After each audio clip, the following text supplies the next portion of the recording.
Welcome, AfterBuzzers. You are watching the House of Cards After Show, chapters 59 and 60. Stay tuned for more. You're tuning into the destination for TV superfan discussion, AfterBuzz TV. And now, let the buzz begin. Welcome, AfterBuzzers. We are back again, chapters 59 and 60, House of Cards. My name is Shaka Smith. You guys can find me on Twitter, Instagram, and Snapchat at Shaka Strong. Hey guys, I'm Taylor Gates. You can find me on Twitter at alphabet_Ann and on Instagram at Taylor_Gates_. What is going on, guys? I am Kevin Ellis. You can find me on Twitter and Instagram at the Kevin Ellis. Wow. Well, we're down one, but we'll have her back next week. That we will. But I don't know. For me, these were very frustrating 2 episodes. Sometimes I wonder if they make this thinking people are going to binge it, so then you get it all in one little thing. Sure. But things are moving really slowly in so many ways. But we got chapter 59 started off pretty explosively though. Mm-hmm. Claire and of course Frank go at it. Yeah. What do you guys think about the dynamics? Frank is not really content to sit back here, huh? No. Not at all. I always think it's interesting, especially that scene, because they're fighting like children. Like, it's so childish. Like, you have some of these scenes where they're like so serious, like smoking cigarettes on the patio, and then you have them just like going at it like they're like siblings. I'm like, what? Like, what is this shift? Like, it's just really kind of entertaining and like very surprising to me. Agreed. Frank is feeling really threatened right now. I think that's what it really stems from, is he's feeling so powerless. He doesn't know what to do. Yeah. But I really feel like that, yes, these were 2 great concepts right at the beginning of the episode. Each one, we've got a situation room crisis. Mm-hmm. We have the Elysian Fields, which is a very interesting conspiracy theory that is a real life thing. Yeah. But I found it fascinating that we had these awesome concepts, and I just feel like the execution was a little poor. It fell a little flat, right? Mm-hmm. It really did. I just felt like the situation room thing, there was a lot of tension. And the reveal for the true cause just wasn't as, knock yourself out that I really wanted. Yeah, and we're getting some funny tidbits. So we got Mark Usher. So that is where this fight stems from between Claire and Frank. So somehow, and I guess I get Frank's upsetness about it, somehow she's made a deal that Mark Usher is going to pick, or Connolly's going to pick, the next Supreme Court appointee. Yeah. I don't even understand how we got there. I agreed. It was very confusing, out of left field. I didn't even know how we got there from episode, what was it, chapter 58 to this. Yeah. It made no sense. So somehow they've struck a deal, and now we're going to have the elections in the 2 different states. Right. And so they're now faced with this big crisis with, what is it, Ahmad? Mm-hmm. What did you guys think about this war room scene? I liked the threat. I think that it's very real life. It's very presidential. This is something that we could see totally happening in the real life White House. So it was cool to see. Then there's this existential threat of a terrorist attack on the White House, because it was possibly on the White House because this nuclear vehicle goes missing, so they didn't know where this vehicle was. Interesting how they left out Seth and Leanne from this. Like, they felt really left out, which was fascinating to see. Yeah. I thought it was interesting too. I did like the plot of them like being trapped like underground though. I think that's always a smart like writing move, is to like trap people in the same area, like not having them like being able to get out, and like the fact that they don't know what's going on either. I think that just added a whole level of like confusion that I thought was really interesting and kind of like a bold and like kind of sort of cool choice for kind of the middle of the season. Right. And we get introduced to this Jane Davis, who actually I think Jane Davis and Mark Usher, even though Mark Usher is like really introduced kind of very sketchily, I'm liking this, like, I like his character. I like Mark Usher's character. I like Jane Davis's character. What do you guys think about, because she comes in very mysterious. All of a sudden she's very powerful. Yeah. What did you guys think about her introduction to the Oval? Somebody we never dealt with before, so it was fascinating to just see this person who does wield so much influence, especially behind the scenes too. Which you would never suspect. She just seems very soft-spoken, and yet she wields a ton of power. Yeah.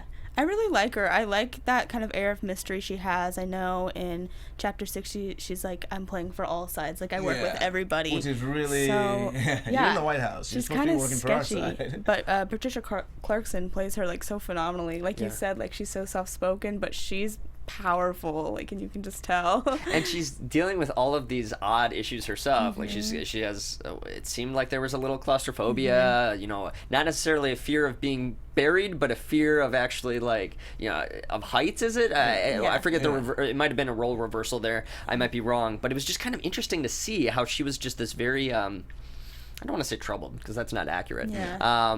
But just one of these individuals who just had a lot of baggage almost. Yeah. Kind of unassuming. There you go. Yeah. There you go. And we did get a brief shot of, was it Kathy, Claire, and Jane in the Oval, and it was just a woman. Did you get any? Did you see that or notice it? Oh, absolutely. I absolutely did. I think that's been kind of like an emerging theme of this season is kind of like female power. Yeah, and so I definitely noticed that and think it made an impact. Agreed.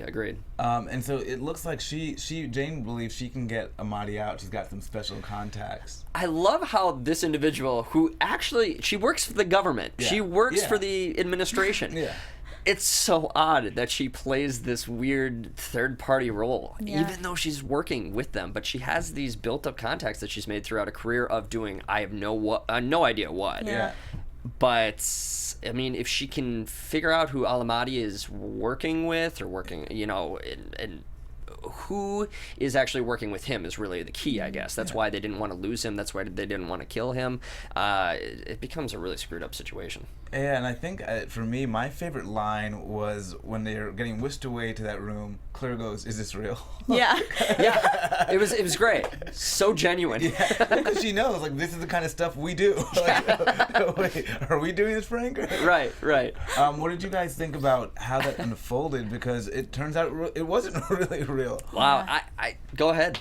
Yeah, did we determine, was it like the Conways, their kind of team doing it? More or less, yeah. It was General Brager. Yeah, with Brockhart, it looks like. Yeah. I feel like everyone's just starting to play hardball. Like, everybody knows that they're going to have to, like, go to, like, the Underwood's levels or close to it to even have a shot. Well, Brager even made mention of that towards the end, especially when he was, you know, reflecting with Claire upon why he felt he needed to take this action. And like Frank called it a coup to begin with. But Brager was in that point of view where you shouldn't have been president to begin with. Exactly. So he felt like this action was necessary, but truly this is the type of thing that all democracies worry about, is some type of military coup. And it, in some respects, came to fruition here in that you had a general who is going above his rank to try and create a situation that would, you know, make a political proceeding. It would really have screwed up the election. And to me, I've loved House of Cards. They're starting to lose me here because as wild as everything has been, there was possibility. My mind could go there. I cannot possibly see two generals deciding this is what we're going to do in order to win this election. It just seems so far afield. Are you having a believability problem at all? Because that for me was a little tough. It's a lot to risk, especially with the war on terror. It doesn't seem like something that somebody would go out of line for, especially once you make it that far in your career. Is it worth the risk? Yeah. Is he that against Frank Underwood and that pro Brockhart, pro Conway? Yeah, just doesn't seem it. And we have that tape of Brockhart. What did you make of those words that he said? Because it almost implicated assassination, almost, right? Yeah, they're very strong words. I love the scene at the end of that episode where Frank just makes him listen to it, like, right in front of him. He just holds up his phone. I was like, oh, this is a savage move right here. And then Mark knows right away too. I know that. It's strong words. Like I said, everyone's just going more and more extreme to try to compete with each other, and I think that they've said in the past episodes that this whole situation is kind of like uncharted territory, and I think that they're definitely playing on that, like, how would people react with, like, these extreme issues kind of emerging. They're going harder than Ico right now. Really. Well, it's a fascinating idea that they would do revotes in Tennessee and Ohio just to begin with, so you're fighting for two states to win the presidential election, and Frank made it apparent that it is much more easy easy to corrupt individuals when it's that much more on a small scale. Yeah, of course. Yeah, so it's crazy to see, and then we see that with Elysian Fields. Yeah, and I hate that I'm seeing this or feeling this. I'm seeing a little bit of Doug and Leanne. I know. You and I are kind of we're on the wrong side of history here, it seems. Well, what are you guys thinking? I hope it doesn't go any further than it looks like it's going. Well, there's this like joke on the internet that Doug only goes for like pretty brunettes, so like Leanne fits the type, and they are starting to get flirty. I fully thought Doug might go for her. I just always thought Leanne would be shutting him down from miles and miles away. Yeah, right, yeah. I feel like she's getting more kind of like desperate and on more like uneasy footing though. Like when she and Doug were watching Hammerschmidt on the news, like you could just tell there's that flicker of like doubt and like uneasiness in her, and I feel like maybe Doug will be who she turns to in some messed up way. Well, yeah, you bring up a good point in that she feels very closed off from everyone else. It feels like she has less of a relationship with Claire than she did. It looks like Aiden has gone behind her back and gone a totally different route. So she is feeling very susceptible, and I'm sure that Doug is one of the few people that she can truly trust. So it makes sense for her to lean on him. Yeah, and kudos to them as actors, because I never felt they had that kind of romantic chemistry, but now I'm starting to feel it, and I'm like disgusted by it. I'm like, totally repelled. And then we have Claire and Yates, and this is coming out of left field for me. I don't know what's happening. I don't buy it. I don't either. I love you, or when she say like I feel like I'm starting to love you too or something. Yeah. That's not Claire. Like she seemed just like so different in that scene to me. She seemed so out of character. I had to like rewind and was like, is that Robin Wright? Like, I'm hoping she's playing him, because that's the only way it makes sense for me. You would think. I don't know what to think at this point, because everything leading up to this season, we have felt like Tom is just on the out. We're theorizing his murder. Yeah. And at this point, now he's confessing his love, or professing his love, and now it's... And she didn't seem to be the type to be like, oh, you're writing novels about me, I love you. Yeah. You know? Right. It's totally out of left field. I'm not liking it. I hope we get some real answers in the next couple episodes. It's just true. It's too dramatic of a shift for me. I'm like, she's got something up her sleeve. Like, I didn't buy that scene at all. Well, if anything, maybe the writers are making the mistake, as we're pointing out, they're making the mistake of simply bringing out this, or they're amping up the stakes with this relationship, saying that now love is a factor, and now you have at the end of episode chapter 35 or 59 that Frank has in his hands these several photos of Tom with the tour guide for the for the White House, which also didn't make sense to me, because did Frank think that Claire was in love with Yates? I think he is under the impression that she is growing a love for him. I think that Frank is under that impression. Because the last few episodes, she's been really getting closer to Frank. Well, she has, but Frank necessarily has been from the point of view that, it's kind of a lost cause. I've let it go. That's why her advances haven't really had much of an effect on him. Yeah. She has volunteered to, follow him. When they were on the rooftop, it seemed like she was making advances. Yeah. When he surprised her in her bedroom, he was just like, dismissive of the fact that she wanted to go make something to eat for him. So he's not. He's from this point of view that these two are together. I get it. They still have the smoking scenes, and that's what I'm saying. I'm not under the impression that Frank's jealous, because like if you look at the past seasons, like she's always had like side people. You know what I mean? Like he's I'm always supportive been cool of that. with it. I am supporting that he is not. He's not in a jealous. So I don't understand why he has these pictures. Like I don't know. How he thinks they're going to be useful. Agreed. I went on a tangent that was supportive, but seemed like it was dismissive. Yeah. A little confusing, and then even more confusing, we open up 60 with this, this ceremony, this huge ceremony, and this is ripped right out of real ceremonies that take place. Yeah. And so, but women in presidents, I thought that was bizarre. Yeah. No women or presidents. I would think you'd want the presidents there. Right. You would think. I don't know why that rule is. Is there. And of course it's all the major players at this great little weekend right before the election. Yeah. What did you guys make of this? Well, I had no idea this was like based on a real thing, and so I genuinely thought that I had like accidentally clicked on The Handmaid's Tale or something. I was like, what's going on? Oh, no spoilers, no spoilers. I watched it, yeah. But like I thought it was interesting, like another interesting choice right in the middle of the season to kind of split him and Claire up and have him on this woodsy retreat. Yeah. What do you think? Very peculiar. I mean, it does put both of them in their most I guess their best element. You have Frank, who is, whipping up votes in a way, in essence, or at least that's what I wanted it to be. It didn't turn out that way, but I wanted it to be that. And then you had Claire, who had to deal with Petrov. Yeah. So I liked the setup. Again, I feel like the execution was poor. But because it seemed as if Frank did change some minds during this weekend, but to people not in the scale that I wanted it but to. to people that revile him, so that I was like, how's he even changing minds at all? Right. I thought everyone just hated Frank. Yeah, you have a polyhop guy that's totally doing a 180. It didn't make too much sense. I guess they played it off as he just did not feel like Conway was the guy. The only way it makes sense to me is if they're trying to play Frank, but like they gave him some pretty damning evidence to do so with. So that they now, like, Frank now has this recording of Conway in the cockpit. So, he wasn't asking for much either. Yeah. Yeah, it's not like, who was it? It was Benjamin Grant was the guy. It didn't make too much sense. And then you had Raymond Tusk, who I love the fact that they made another cameo of him. Yeah, because it's fun when Raymond makes another appearance. It didn't offer much. But yeah, I like his character. I like his persona. But why? But why?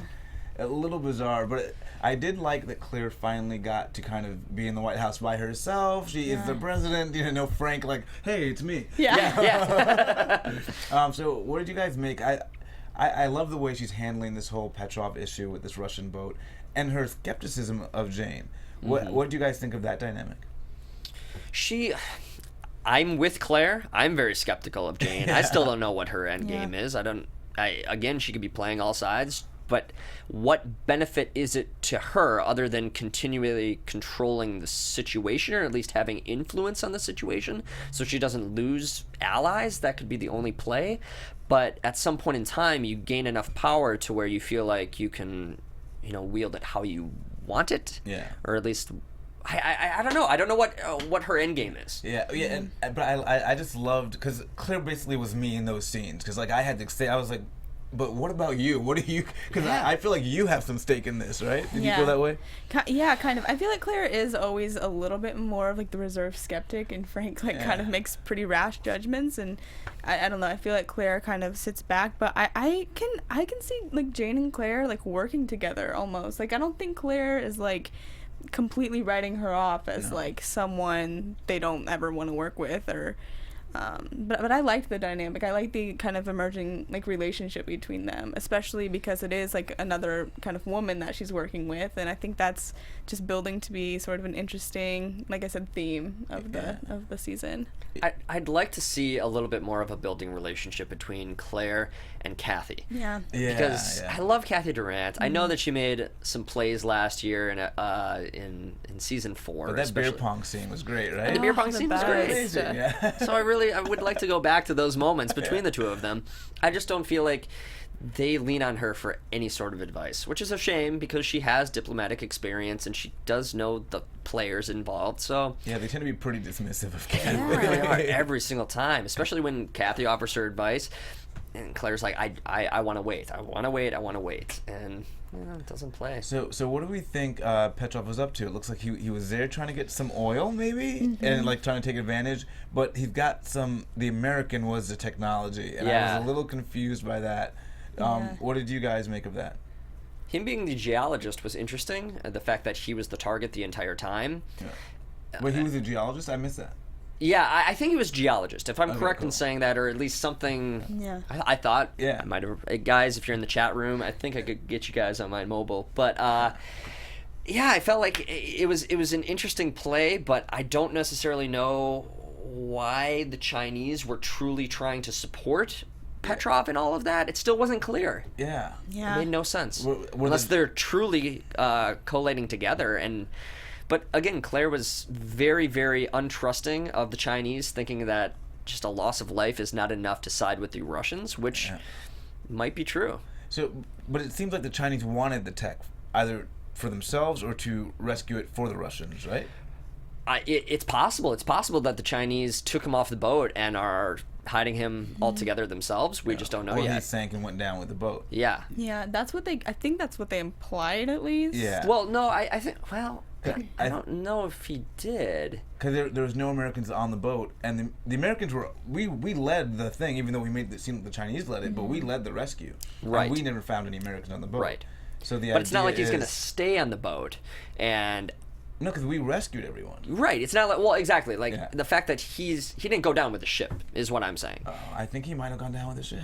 Yeah, You think I that don't you know. think that the Chinese might have intentionally killed him? No. Because remember, the Americans, we are the ones that did the actual Yeah. rescue. Oh, I thought the Chinese did the rescue in the end. We Oh, I'm made it mistaken. look like the Chinese did it. Yeah, Okay. for optics. So we made it look like it was Thank Chinese you. led, Okay. but we led I'm it. on. It was, I'm on board. No pun intended. Yeah, so I guess it's got to come out to fruition. But it's almost like they wrote these in consideration of the fact that people would binge them. Yeah. Agreed. Because I'm just like completely a little bit lost here. Yeah. Right after last week making the comment that I thought that this would be great episodic television, and now they're throwing us this, Yeah. where truly you have to binge watch it. Yeah. What did you guys think about that dynamic with Frank and Doug and trying to get the intel? Weird, just like a weird scene. I always kind of feel bad for Doug because he just like, especially in those situations where he can't like reach Frank, he just is panicking, and you can just tell that he's just like floundering around, like he needs him there. But I'm kind of wondering what Frank's angle is going to be, because did we really get closure on that, like what he actually wants to do with the tapes? Well, not from Frank, but it looks like they somehow recruited Conway's guy, Yeah, Mark. Mark. Oh, that's right. And so Mark has got a strategy to release everything. Yeah, Right. That's right. I mean, do we trust this? I think we do. I think Mark's making the smart play, especially with his interactions with Will in recent episodes. unhinged, He yeah. knows full well. Yeah, he's unhinged. He can't trust him. Conway's not on board.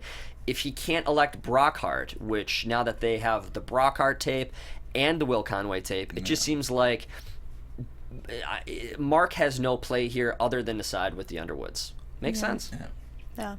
So I think that this is smart for Usher. Whether or not we can truly trust Usher, I don't know. I have no idea. And what is...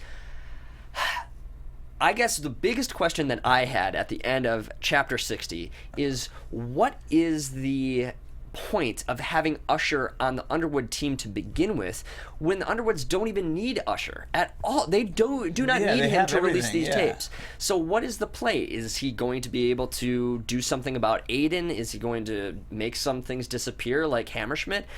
I don't know, but why can't Stamper do these things? Why can't Leanne do these things? It just seems odd to add another party into this possibility.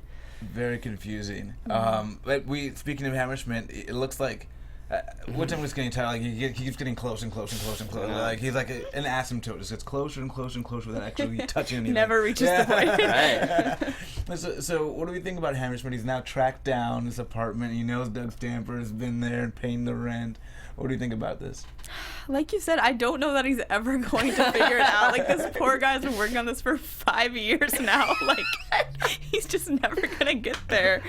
I don't know. Like, I think we've been saying for the past like couple episodes, like, he's like, I still think he's out. Like, he's gonna die soon. Like, I just really feel like he's a goner. I find it, I don't know, because I was looking at the episodic count for every actor, and I think he was at 52 of, 60 episodes? Oh, wow. So I'm just thinking how big of a part Hammerschmidt has been, and, like, behind the scenes, very small cameos that even in, season 2, when, what's her face? Zoe? Hey! Zoe. See, we've already forgotten about her, you know? God. Like, geez. Isn't that amazing that Zoe was all up at like season 1 and now she's just gone? And Yeah, we barely remember her, and that murder was the biggest thing it was ever. the biggest thing. And that was a weird thing for me because I was going from season 1 to season 2. So I literally in the same day had bounced from this high of like, all right, end of season 1, and then all of a sudden I'm like, what the hell happened to Me Zoe? too. That's how I watched it. I was like, wait, Zoe? My roommate and I are just like standing up. Oh God, yeah, crazy. But Yeah, I don't know what's Hammerschmidt. Well, I mean, I do think, and was it Sean? Sean, yeah.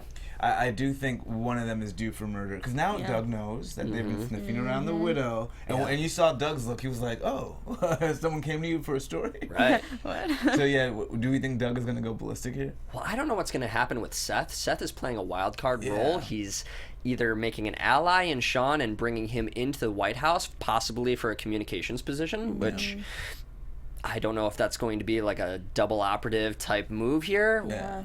It doesn't necessarily bode well for the Underwoods, I would think, because what asset does he offer to them? What kind of trusting role? Yeah, and do we think Stamper's now going to make some moves now that he knows the reporter's been sniffing around? I think he's gonna make some moves, but I think I feel like the only time we've ever seen Doug like really lose it was when he killed Rachel. So I feel like he's gonna do it in like a kind of subtle, kind of sly way, because that's the Doug way. You know what I mean? Like he's gonna make it disappear quietly.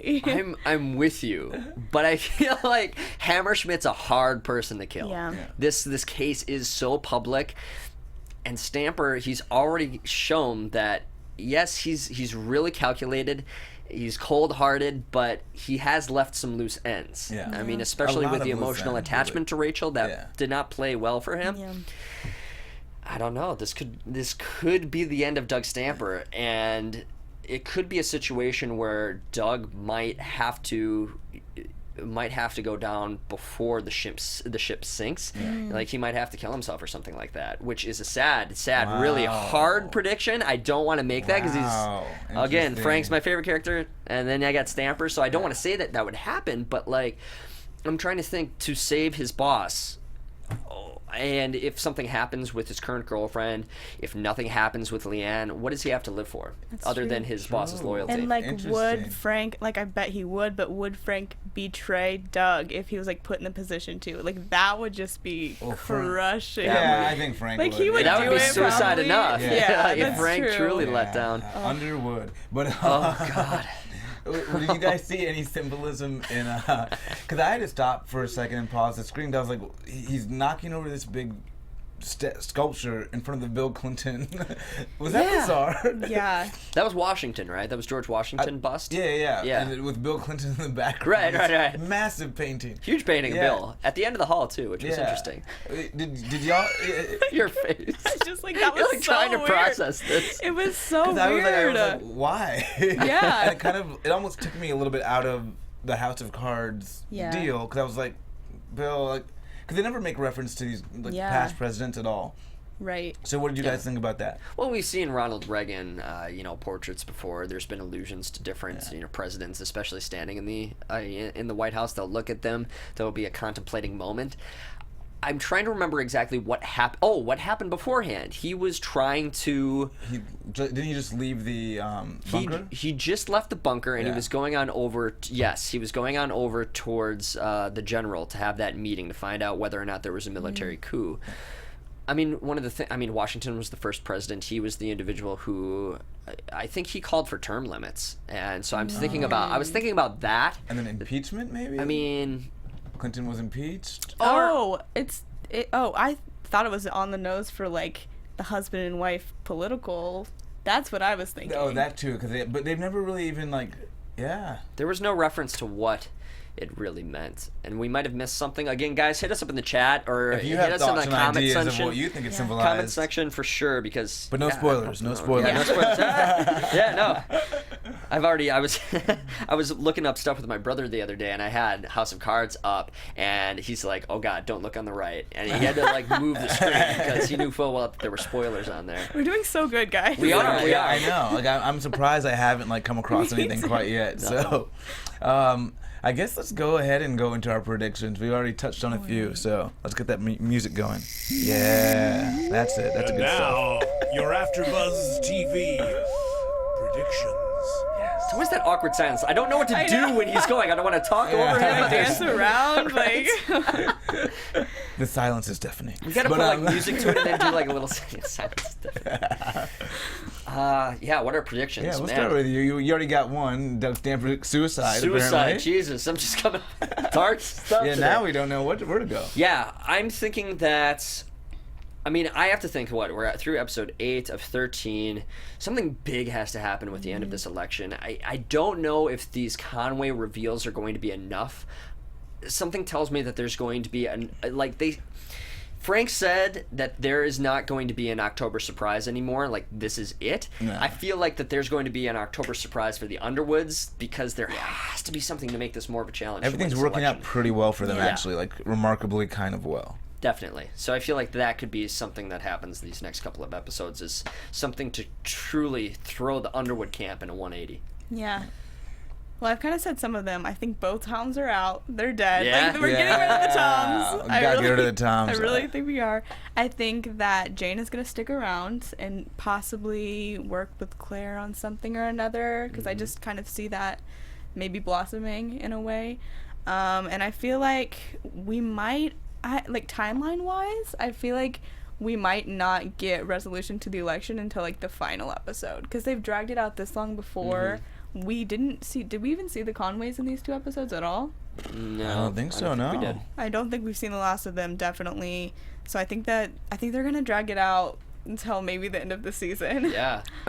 You saying that makes me want to go the Stamper route. Right? I'm like, I will just poke my eyeballs out if they do not, like, resolve this ASAP. Because there was a moment where it was like, the election will be over. We'll know by next episode for sure. Right. You know?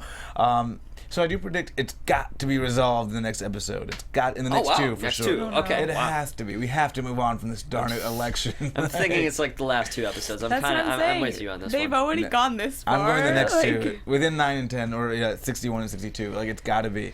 Something with Aiden. Oh, I see the Stamper suicide. Aiden.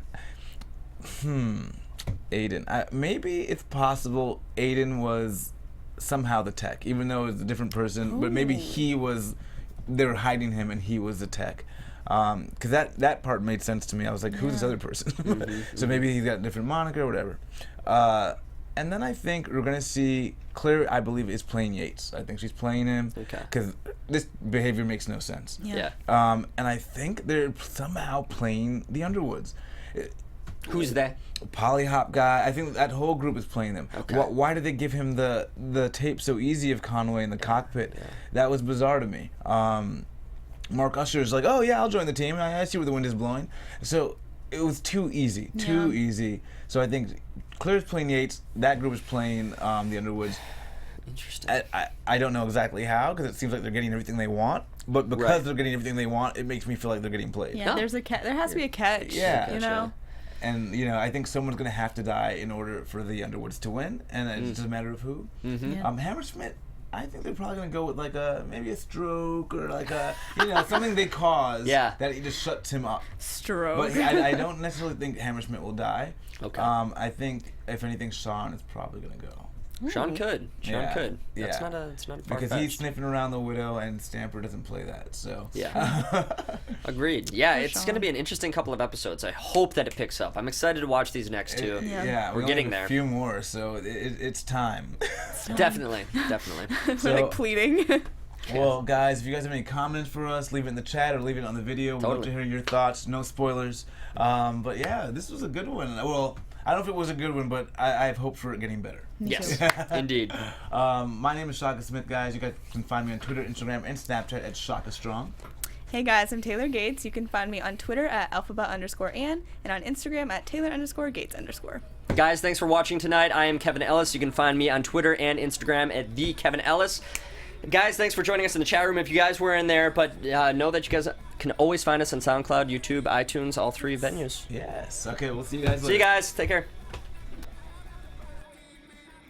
From executive producers Maria Menounos, Kevin Undergaro, Phil Svitek, and the entire AfterBuzz TV staff, we would like to thank you for listening to the AfterBuzz TV network. To watch or listen to other after shows and post comments or questions, be sure to visit AfterBuzzTV.com. I'm Sir Richard Wentworth, and this has been a presentation of AfterBuzz TV. Buzz you later. The views expressed herein are those of the hosts only and do not necessarily reflect the views of AfterBuzz TV or its owners or principals.